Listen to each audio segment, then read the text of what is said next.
সুবহানাল্লাহ। আল্লাহ রাসূল সাল্লাল্লাহু আলাইহি ওয়াসাল্লাম শুয়ে আছেন। কি হয়ে আছেন? শুয়ে আছেন। এমন সময় দুইজন লোক এসে, এটা ফেরেশতাই বলা যাবে, দুইজন ফেরেশতা এসে ডান বগলে একজন হাত দিয়েছে, বাম বগলে একজন হাত দিয়ে বলতেছেন, ইয়া রাসূলুল্লাহ আপনি ঘুম থেকে উঠে যান। বলেন সুবহানাল্লাহ। আল্লাহ রাসূল সাল্লাল্লাহু আলাইহি ওয়াসাল্লাম বললেন, কেন আমি ঘুম থেকে উঠবো? বলে যে চলেন, আপনাকে অনেক কিছু দেখানোর বাকি রয়েছে। বলে যে আমাকে কোথায় নেবে? বলে যে আপনাকে একটু সফর করাবো। কি করাবো? সফর করাবো। তখন আল্লাহ রাসূল সাল্লাল্লাহু আলাইহি ওয়াসাল্লাম ওযু করে এইবার ওই দুই ফেরেশতার কাঁধের উপরে ভর দিয়ে চলতে লাগলেন। বলেন সুবহানাল্লাহ। আল্লাহ পাক রব্বুল আলামিন রাসূলকে সফর করাচ্ছেন। এবার দুই ফেরেশতার কাঁধের উপরে ভর দিয়ে আল্লাহ রাসূল চলে যাচ্ছেন। যাইতে যাইতে যাইতে যাইতে দেখে যে একটা ব্যক্তি কাত হয়ে শুয়ে আছে। কি হয়ে শুয়ে আছে? কাত হয়ে। আমরা অনেকে কাত হয়ে শুয়ে থাকি না? আল্লাহ রাসূল সাল্লাল্লাহু আলাইহি ওয়াসাল্লাম বললেন, ভাই ইনি যে কাত হয়ে শুয়ে আছে, শুধু কাত হয়ে শুয়ে নাই, কাত হয়ে শুয়ে থাকার পরে দেখা যাচ্ছে দুই তিনজন ফেরেশতা একদম 40 কেজি ওজনের হাতুড়ের বড়টা কি বলেন তো? হামার। এই 40 কেজি ওজনের হামার দিয়ে ওই কাত হওয়া ব্যক্তির মাথায় বারবার বাড়ি মারতেছে আর মাথা চূর্ণ বিচূর্ণ হয়ে যাচ্ছে। এইবার ওই ফেরেশতা 10 কদম ওদিকে চলে যাচ্ছে, বাড়ি মেরে কোথায় চলে যাচ্ছে? 10 কদম দূরে চলে যাচ্ছে। এবার আবার যখন 10 কদম দূর থেকে এসে দেখতেছে তার মাথা আগের মতোই হয়ে গেছে। এই রকমের তার শাস্তি চলতেই আছে। আল্লাহ রাসূল সাল্লাল্লাহু আলাইহি ওয়াসাল্লাম বললেন যে ভাই এর কি কিসের জন্য এই রকমের আঘাত হচ্ছে? তখন ফেরেশতারা বললেন, ইন তলা ইয়া রাসূলুল্লাহ, আপনি আরেকটু কি করেন, সামনের দিকে চলেন। আল্লাহ রাসূল সাল্লাল্লাহু আলাইহি ওয়াসাল্লাম সামনের দিকে চলতে লাগলেন। এইবার দেখে যে একজন একদম চিত হয়ে শুয়ে আছে। কি হয়ে শুয়ে আছে? চিত হয়ে শুয়ে আছে। আমি কিন্তু আপনাদের কাছে প্রশ্ন করতেছি, পরে উত্তর চাবো, এজন্য মনে রাখবেন। আরেকজন কি হয়ে শুয়ে আছে? চিত হয়ে শুয়ে আছে। তো দেখে যে ব্যক্তি চিত হয়ে শুয়ে আছে, ফেরেশতারা হাদিদ মানে লোহা দিয়ে সাঁড়াশি মতো আছে না, মা বোনেরা দেখবেন যে আপনার ওই মুড়ি ভাজে, ওটাকে আমরা বাউলি বলি, আপনারা কি বলেন? বাউলি বলেন না? তো বাউলির মতো আর কি সাঁড়াশি, হ্যাঁ, ওইটা দিয়ে কপালের এইখানে আঘাত করে এইবার সমস্ত চামড়া ছুলতে ছুলতে পা দিয়ে বের করে দিচ্ছে। বলেন নাউযুবিল্লাহ। আল্লাহ রাসূল সাল্লাল্লাহু আলাইহি ওয়াসাল্লাম ওই ফেরেশতাদের আবার বললেন যে একে কেন এরকম শাস্তি দিচ্ছে? তখন ওই ফেরেশতারা আবার বললেন, ইন তলা ইয়া রাসূলুল্লাহ, সামনের দিকে আপনি হাঁটতে থাকেন। আল্লাহ রাসূল সাল্লাল্লাহু আলাইহি ওয়াসাল্লাম আবার সামনের দিকে কি করতেছেন? হাঁটতেই আছে। দেখে এইবার যে পানি পুঁজ মানে পচা পানি, পচা পুঁজ, রক্ত, এর ভিতরে কিছু লোক সাঁতার কাটতেছে। পুঁজ বোঝেন তো, এই যে আমাদের মাঝে মাঝে গোটা হলে ওর থেকে পুঁজ পানি বের হয় না, পচা রক্ত। এই যে গরু যদি জবাই করি, হ্যাঁ, দেখবেন যে রক্ত যদি 3-4 দিন জমে থাকে, বলেন তো কেমন গন্ধ। আপনি সামান্য যাদের দাঁতের রোগ আছে, দাঁত রসা যাকে বলা হয়, ওনারা দাঁত মাজবে না, ওদের কাছেই যাওয়া যাবে না, ঠিক কিনা? এরকম আছে না?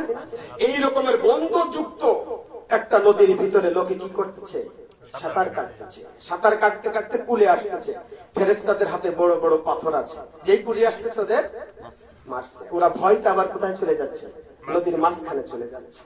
আল্লাহ রাসূল সাল্লাল্লাহু আলাইহি ওয়াসাল্লাম আবার বললেন, ও ফেরেশতারা, এদের কেন এই শাস্তি হচ্ছে?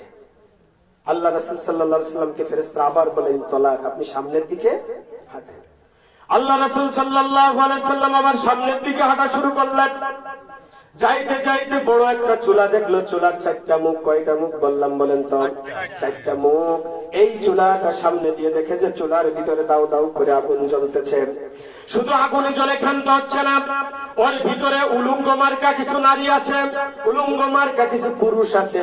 ওই চুলার ভিতরে চিৎকার করে করে তারা বলতেছে, আমাদেরকে বাঁচাও, আমাদেরকে বাঁচাও। আর যখন আগুনের ভিতরে যাচ্ছে, ওই আগুনটা আস্তে আস্তে ধমকা হওয়া মতো এইবার বেরোয় যাচ্ছে। তারা উপরে উঠে যাচ্ছে, ওই আগুনে আবার তাদেরকে চুষে নিচের দিকে নিয়ে যাচ্ছে। আল্লাহর রাসূল আবার ফেরেশতাদেরকে জিজ্ঞাসা করতেছে, ফেরেশতারা, এদেরকে কেন শাস্তি হচ্ছে? ফেরেশতারা কি উত্তর দিলেন? তালাক। আল্লাহ রাসূল, আপনি একটু সামনের দিকে আবার আগাইতে থাকেন। আল্লাহ রাসূল এইবার খমসা সিনিনা, এইবার 5 নম্বর কথা বললেন। 5 নম্বর দিকে এগিয়ে গেলেন। যখন আল্লাহ রাসূল সাল্লাল্লাহু আলাইহি সাল্লাম এগিয়ে যেতে লাগলেন, দেখেন যে ইবিয়া কত একটা লোক দাঁড়িয়ে আছে।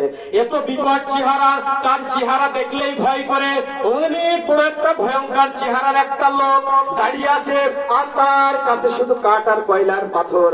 ওই আগুনের ভিতরে দিচ্ছে, যখন আগুনের ভিতরে কাঠ কয়লা পাথরে দিচ্ছে, ওই আগুনটা আরো বেশি বেশি জ্বলতেছে, আর উনি চারিকলতে ঘুরতেছে আর ঘুরতেছে।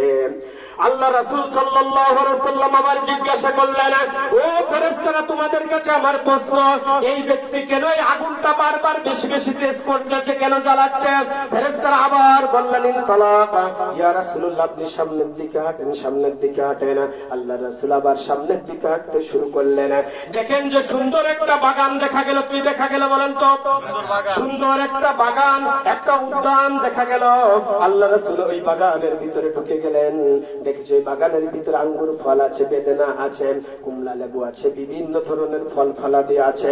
যখন ওই বাগানের ভিতরে ঢুকলেন, আল্লাহ রাসূল সাল্লাল্লাহু আলাইহি সাল্লাম দেখতে পেলেন, শুধু বাগান দেখেই তিনি ক্ষান্ত হন নাই। দেখেছে একটা লোক বসে আছে একটা চেয়ারে, তার মাথাটা প্রথম আসমানে যে ঠেকে গেছে। বলেন সুবহানাল্লাহ।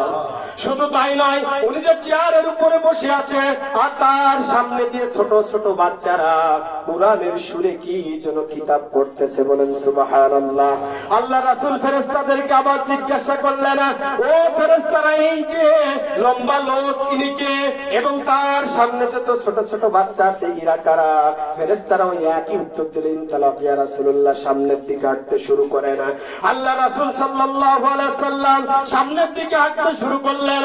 এইবার দেখতে পেলেন বড় একটা গাছ। ওই গাছের দৈর্ঘ্য আমি কিতাবে দেখলাম। আল্লাহ রাসূল সাল্লাল্লাহু আলাইহি সাল্লাম যে গাছটা দেখলেন, ওই গাছে উঠে গেলেন। এই রকমের 10 পৃথিবীর সমান একটা গাছ। বলেন সুবহানাল্লাহ। ওই গাছে আল্লাহ রাসূল উঠে গেলেন। উঠে দেখলেন যে সোনা এবং রূপা দ্বারা একটা শহর দেখা যাচ্ছে। আমার কথা বুঝতে পেরেছেন? মানে সোনা এবং রূপা দ্বারা কি দেখা যাচ্ছে? একটা শহর দেখা যাচ্ছে। ওই শহরের ভিতরে, অর্থাৎ এই যে আমাদের যে চান্দুয়াটা দেখতেছি অথবা বাড়ি, ওই যে টিন দেখতেছি, এখানে কোনো লোহার কোনো কারবার নাই, টিনের কোনো কারবার নাই, প্লাস্টিকের কোনো কারবার নাই, শুধু স্বর্ণ আর কি বললাম রূপা দিয়ে সমস্ত ঘর বাড়ি গাছ গাছালি তৈরি। আল্লাহ রাসূল সাল্লাল্লাহু আলাইহি ওয়াসাল্লাম ওই শহরটা দেখলেন।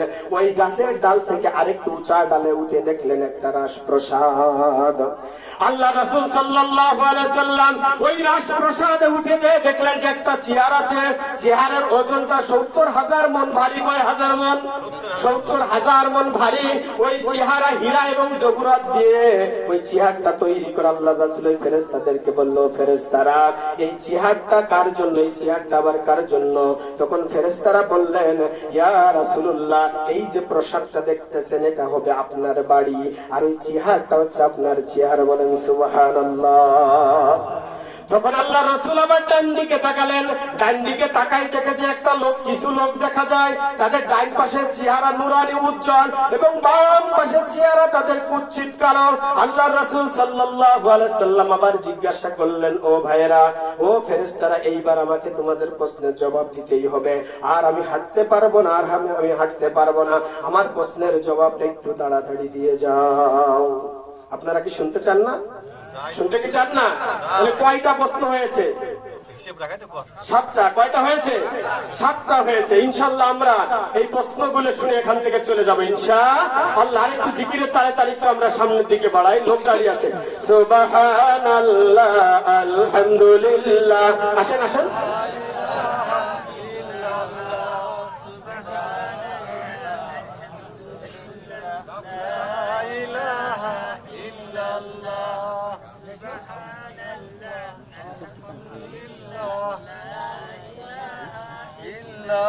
पंजर सुबहानल्लाह, अल्हम्दुलिल्लाह, ला इलाहा इल्लल्लाह, मुहम्मदुर रसूलुल्लाह। আল্লাহ রাসূল সাল্লাল্লাহু আলাইহি সাল্লাম ফেরেশতাদেরকে বলতেছেন, আর আমি আগাইতে পারবো না, আর আমি আগাইতে পারবো না। 7টা তোমরা জিনিস দেখাইছে, 7টা জিনিসের রহস্য আমার কাছে ভাঙিয়ে দাও। এইবার ফেরেশতারা বলতেছেন, ইয়া রাসূলুল্লাহ, ইয়া হাবিবাল্লাহ, একটু ধৈর্য ধরেন, আপনাকে 7টা প্রশ্নের জবাব আমরা দিয়ে দিতেছি। ভাইরা আমার, আপনারা একটু কানটা খুলে রাখেন, দিলের কান খুলে করে একটু ওয়াজগুলো শোনেন, তাহলে আপনাদের হৃদয়ঙ্গম যদি হতে পারে, আপনারাও কিন্তু এখান থেকে হেদায়েত প্রাপ্ত হয়ে যাবেন আল্লাহর ওসিলায়, ঠিক কিনা বেঠিক? এইবার আল্লাহ রাসূলকে উত্তর দিচ্ছে যে ইয়া রাসূলুল্লাহ, ইয়া হাবিবাল্লাহ, প্রথম যে ব্যক্তি কাফের এসেছিল, ফেরেশতারা তাকে কি করতেছে, বারবার হাম্বর দিয়ে বাড়ি মারতেছে আর মাথা চূর্ণ বিচূর্ণ হয়ে যাচ্ছে। ইয়া রাসূলুল্লাহ, ইয়া হাবিবাল্লাহ, এ হচ্ছে ওই সব ব্যক্তিগণ, যারা দুনিয়াতে কোরআন শুনতো, কোরআনের হাফেজ হয়েছিল, কোরআনের আলেম হয়েছিল, কোরআনের বক্তা হয়েছিল, কোরআনের উস্তাদ হয়েছিল, কোরআনের শ্রোতা হয়েছিল, কিন্তু কোরআন অনুযায়ী ওদের জীবনটা গড়ে নাই। কিয়ামত পর্যন্ত তাদের এই শাস্তি চলতেই থাকবে, ঠিক কিনা বেঠিক? দুনিয়াতে অনেক আলেম আছে যারা কোরআন অনুযায়ী চলে না, কিন্তু বড় বড় বলি দেয়, ঠিক কিনা বেঠিক? তারা কোরআনের কথা ঠিকই বলে, কিন্তু কোরআন নিজের ভিতরে থাকে না। কোরআনের কথা মানুষকে বলে বলে শোনায়, কোরআনের আয়াত দিয়ে ব্যবসা করে, প্রকৃত ভাবে কিন্তু তারা আলেম নয়, ঠিক কিনা বেঠিক? আল্লাহ রাসূল সাল্লাল্লাহু আলাইহি ওয়াসাল্লাম আলেম সম্পর্কে মিশকাত শরীফের ভিতরে বলেছেন, দুনিয়াতে আলেম হচ্ছে তিন প্রকার। কয় প্রকার? তিন প্রকার আলেম। শুনবেন আপনারা? কয় প্রকার আলেম? তিন প্রকার আলেম। আমার আল্লাহ পাক রব্বুল আলামিন রাসূলের ভাষায় উদ্ধৃতি দিয়ে বললেন, আলেম হচ্ছে তিন প্রকার এই দুনিয়াতে। এক নম্বর হচ্ছে আলেমে দাওলা। কি বললাম? আলেমে দাওলা। দুই নম্বর আলেমে উম্মাত। তিন নম্বর হচ্ছে আলেমে মিল্লাত, মানে উলামায়ে দাওলা, উলামায়ে উম্মাত, উলামায়ে কি বললাম? মিল্লাত। কয় প্রকারের আলেম? তিন প্রকারের আলেম। আল্লাহ রাসূল এদেরকে ব্যাখ্যাও দিয়ে দিয়েছে। আল্লামা পানিপতি রহমাতুল্লাহ তার তাফসীর কারক কিতাবের ভিতরে তিনি ব্যাখ্যা দিয়ে বললেন, উলামায়ে দাওলা হচ্ছে তারা যারা আছে সরকারি আলেম, যে সরকার যখন ক্ষমতায় আসবে ওই সরকারের জন্য প্রাণ ভরে আকাশের দিকে মুনাজাত করে, এই সরকার ভালো, সুদ খালিও ভালো, ঠিক কিনা? ঘুষ খালিও ভালো, বাটপাই করতে গেলেও ভালো, সবকিছুতেই ভালো। এই রকমের কিন্তু সরকারি আলেম আছে কিনা? আছে না? এদের ঠিকানা কোথায়? কার ভাষা অনুযায়ী? কথা কি বুঝতে পারতেছেন? বলে যে আলেম হচ্ছে তিন প্রকার। তার এক প্রকার উলামায়ে কি বললাম? দাওলা, যারা হচ্ছে সরকারের পক্ষে কথা বলে, সরকার খুন খারাপি করলেও জায়েজ, সুদ খালেও জায়েজ, ঘুষ খালেও জায়েজ, এই রকমের আলেমের চাকরি জিন্দেগিতেও কিন্তু যায় না, ঠিক কিনা বেঠিক? দুই নম্বর হচ্ছে উলামায়ে উম্মাত, মানে আমাদের মতো আলেম। আপনার বাপ মারা গেছে, নিয়ে ওই হুজুরের একটু মিলাদ করে দিক, একটু ওয়াজ করে দিক, পকেটটা গরম হইলে আপনার আমার জন্য জান্নাত পর্যন্ত মুনাজাতে পৌঁছাই দিই, ঠিক কিনা বেঠিক? এরা উলামায়ে উম্মাত। উম্মাতের জন্য আমরা আছি ইনশাআল্লাহ। কোনো চিন্তা নেই আপনাদের, কোনো চিন্তা নেই। আপনার বাপ করে যাক, সমস্যা নেই, আমাদের ডাক দেবেন, শুধু মিলাদ করে দেবো, ওয়াজ করে দেবো, একটু মুনাজাত করে দেবো, আপনার কোথায় চলে যাবেন? জান্নাতে চলে যাবেন। এই রকমের আলেমের সংখ্যা কিন্তু বাংলাদেশে বেশি, ঠিক কিনা বেঠিক? এইরকম আলেমের সংখ্যাই তো বেশি। রাগ করতেছেন নাকি? রাগ করতেছেন? রাগ করেন না। হয়তো আমাদের মসজিদের যিনি ইমাম সাহেব আছেন, তাকে সম্মান আপনারা দিতে পারেন কিনা তা জানি না। সূরা তাওবার ভিতর আল্লাহ পাক রব্বুল আলামিন বললেন, এখানে হাফেজ সাহেব আছে, ইন্নামা ইয়া'মুরু মাসাজিদাল্লাহি মান আমানা বিল্লাহ। যারা মসজিদে যা কিছু নিয়োগ দেবে, ইমাম থেকে শুরু করে, মুয়াজ্জিন থেকে শুরু করে, সভাপতি থেকে শুরু করে, সেক্রেটারি থেকে শুরু করে, সদস্য পর্যন্ত, তাদের ভিতরে 4 থেকে 5টা গুণ থাকা লাগবে। কয়টা গুণ? 4 থেকে 5টা গুণ থাকা লাগবে। কিন্তু আমরা যারা মসজিদের সভাপতি হয়েছি, সর্বপ্রথম গুণ থাকা লাগবে তার ঈমান আছে কিনা। তার দেখা যাচ্ছে মসজিদের সভাপতি 5 ওয়াক্ত নামাজ পড়ে, তার মেয়ে কিন্তু পর্দায় থাকে না। হুজুরের চাকরি কি চলে যাবে নাকি আল্লাহ জানে। দেখা যাচ্ছে এই রকমের হবে, মানে সভাপতি 5 ওয়াক্ত নামাজ পড়ে, কিন্তু তার মেয়ে কি থাকে না? পর্দায় থাকে না, তার স্ত্রী পর্দায় থাকে না। ওকে সভাপতি হিসাবে নিয়োগ দিয়া, কোরআনের কথা একদম ডাইরেক্ট কোরআনে বলতেছে, মানে ইন্নামা ইয়া'মুরু মাসাজিদাল্লাহি, যারা মসজিদের দায়িত্ব নিয়ে নেবে, মান আমানা বিল্লাহ, সর্বপ্রথম তাদের কি আনতে হবে? ঈমান। তো এখানে তো সবই মুসলমান, ঈমান আনার বা দরকার কি? ঈমানের কিছু শাখা প্রশাখা আছে, ঠিক কিনা? তুমি নামাজ পড়ো, তোমার বউ পড়ে না, তুমি নামাজ পড়ো, তোমার বউ পর্দায় থাকে না, তুমি আবার মসজিদের কি হয়ে গেছো? সভাপতি হয়ে গেছো। সেক্রেটারি দেখাচ্ছে ঘুষ খাচ্ছে, সেক্রেটারি কি খাচ্ছে? ঘুষ খাচ্ছে। তাহলে ওই সেক্রেটারি কি ঈমান থাকবে? ওকে কি সেক্রেটারি হিসাবে নিয়োগ দেওয়া যাবে? না। আবার দেখা যাচ্ছে ঘুষ খাই না, শুধু খাই না, নামাজ 5 ওয়াক্ত করে, তার বউ পর্দায় থাকে, কথা বলছেন না? মেয়েও পর্দা, এটাকে একদম খাস পর্দা, কোন দিক থেকে তার কোনো ত্রুটি নাই, কিন্তু সে আমরে বিল মারুফ নাহি আনিল মুনকার, সৎ কাজের আদেশ করে না, সৎ কাজে নিষেধ করে না, ওকেও কিন্তু দায়িত্ব প্রাপ্ত করা যাবে না। ও গুণ নাই, ওর ভিতরে গুণ নাই, চারটের যে কোনো একটা গুণ ছাড়া হয়ে যাবে, ও সভাপতি সেক্রেটারিতে নিয়োগ দেওয়া যাবে না। কেশিয়া দেখা যাচ্ছে ও কি করে, গান গাই বেড়ায়, পালা গান গাই বেড়ায়। আপনাদের এদিকে নাই, ফকির ফাকির আমি জানি যে নাই, মানে যে পালা গান গায়, ঠিক কিনা? আবার মসজিদের কিন্তু অনেক কেশিয়ার আছে, গান গেয়ে বেড়াচ্ছে, হ্যাঁ, আবার সুদে টাকা লাগাই বেড়াচ্ছে, ও কিন্তু মসজিদের কি হয়ে গেছে, কেশিয়ার হয়ে গেছে। দেখা যাচ্ছে যে সুদও খাচ্ছে না, ঘুষও খাচ্ছে না, সব দিকটা ঠিক আছে, সৎ কাজের আদেশও করতেছে, অসৎ কাজে ও নিষেধও করতেছে, প্রতিটা সাইডই ওর ভালো। কিন্তু মসজিদের বিষয়ে দান সদকা যদি ওর কাছে চাওয়া হয়, নিজে দান সদকা করে না। আল্লাহ কিন্তু ওখানে দান সদকার কথাটা উল্লেখ করে দিয়েছে। এই গুণগুলো যদি মসজিদের ইমাম থেকে শুরু করে সভাপতি, সেক্রেটারি, কেশিয়ার, মুয়াজ্জিন, এমনকি যারা সদস্য হয়, এদের ভিতরে এই পাঁচটা গুণ যদি না থাকে, তাহলে এদেরকে সভাপতি, চেয়ারম্যান কিছু বানানো যাবে না, ঠিক কিনা? ঠিক। তাহলে এই যে আমরা যারা, আমি কিন্তু কোরআন আয়াত শুরু করেছি, যারা একটা আয়াত অস্বীকার করবে তারা কি হয়ে যাবে? তা আপনারা যারা মনে করেন যে এই রকমের নিয়োগ দিয়ে বসে আছি, তারা আমরা কি আয়াত অস্বীকার করতেছি না? একটু ভাববেন, আমার কথা কিন্তু কেউ রাগ করেন না, কারণ আমার বাড়িতে এখানে না, আপনারা মনে করেন আমার ধরতেও পারবেন, আমি চলে গেলে তো কালকে আর আসবো না, সমস্যা নেই, কিন্তু সত্য কথাগুলো আমাকে বলতেই হবে। যে কথা বলতেছিলাম, তাহলে যেই ব্যক্তি কি হয়ে আছে, কাঁধে শুয়ে আছে, আল্লাহ রাব্বুল আলামিন কিয়ামত পর্যন্ত তার এই শাস্তি কেন দেবেন? যারা কোরআনের আয়াতকে অস্বীকার করবে, কোরআন অনুযায়ী চলবে না, যদি সে হাফেজ হয়, সে যদি মাওলানা হয়, সে যদি মুফতি হয়, ঠিক কিনা বেঠিক?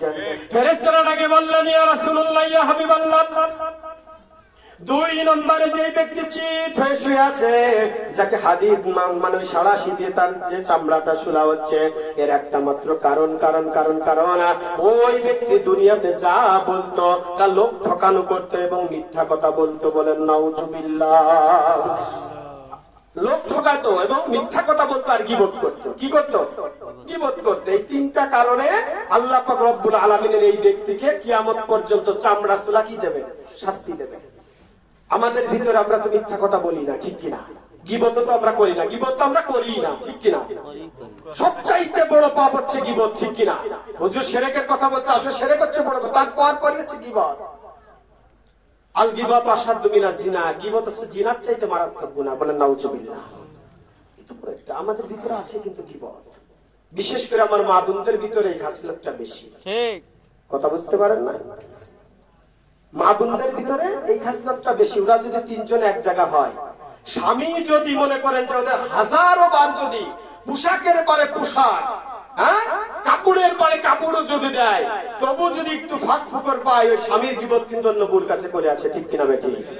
এরকম কিন্তু করে আমাদের মা বোনেরা। দেখেন, বিয়ে মনে করেন যে 3 কথার মাধ্যমে হয়েছে, ঠিক কিনা বেটি? কয় কথার মাধ্যমে হয়েছে?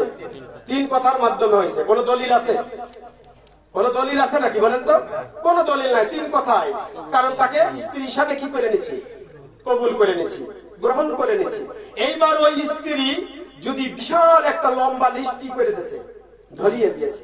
এই লিস্টে আছে মনে করেন যে আমার জন্য একটা শাড়ি নিয়ে আসবা, আমার জন্য সোনা নিয়ে আসবা, পাউডার নিয়ে আসবা, লিপস্টিক নিয়ে আসবা, আমার জন্য ইলিশ মাছ নিয়ে আসবা, গোস্ত নিয়ে আসবা, মানে এই রকমের বিশাল বড় একটা কি বলেন তো লিস্ট। সব শেষে নিচে আছে আমার জন্য একটা সোনা ফুটো 1 টাকার সুই নিয়ে আসবা।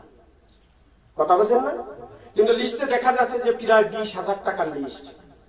এইবার স্বামী প্রত্যেকটা লিস্টের বাজার কিন্তু উনি কি করেছে, করা হয়ে গেছে।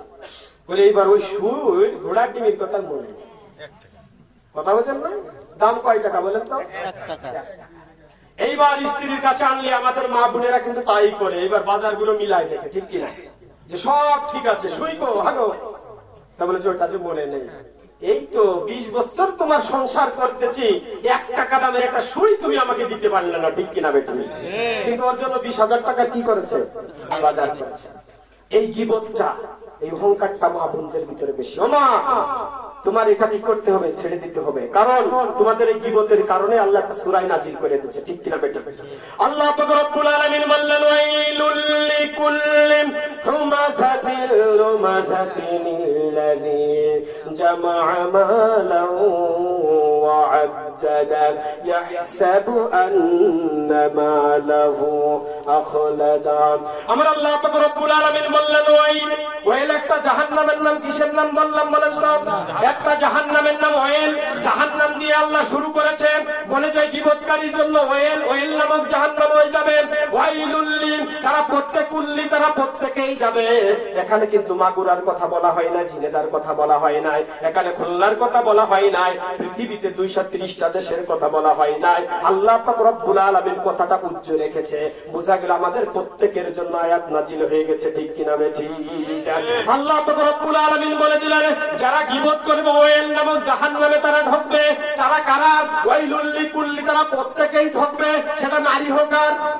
পুরুষ হোক তারা কোন জাহান্নামে যাবে ওয়াইল নামক জাহান্নামের ভিতরে আল্লাহ পাক রব্বুল আলামিন তাদেরকে ঢুকিয়ে দেবে তারা প্রত্যেকেই ঢুকিয়ে দেবে হুমাজাতিল লুমাজা যারা আগে এবং পিছনে গীবত করে বেড়াবে ঠিক কিনা বেঠিক আগে মানে কি সামনাসামনি আগে মানে কি সামনাসামনি ডাইরেক্ট একদম ডাইরেক্ট যে তুই চোর আমি চিনি রে তো তুই এখন বড় মৌলবী হয়েছি ঠিক কিনা বেঠিক এরকম আছে কিনা বলেন তো ওরে ওই মৌলবীর পিছনে নামাজ হয় না ওর দেখলাম যে ও তাবিজ দিছে বেড়ায় ঠিক কিনা বেঠিক ওরে ও দেখলাম যে সুদ খেয়ে বেড়ায় ওর মাঠে হচ্ছে জমি বন্দুক রাখা আছে ওর পিছনে কি হয় না নামাজ হয় এই রকমের কিন্তু আমরা সমালোচনা করি ঠিক কিনা বেঠিক এই সব লোক কোথায় যাবে বলেন তো ওয়াইল নামক জাহান্নামে চলে যাবে আল্লাহ পাক রব্বুল আলামিন শুধু ক্ষান্ত হয় না এটা বলেন আল্লাহ পাক রব্বুল আলামিন তারপরে রাতে বলতেছে আল্লাযী জামা মালাউ আদাদা আমি তাদেরকেও জাহান্নামে পাঠাবো তাদেরকেও জাহান্নামে পাঠাবো তাদেরকেও পাঠাবো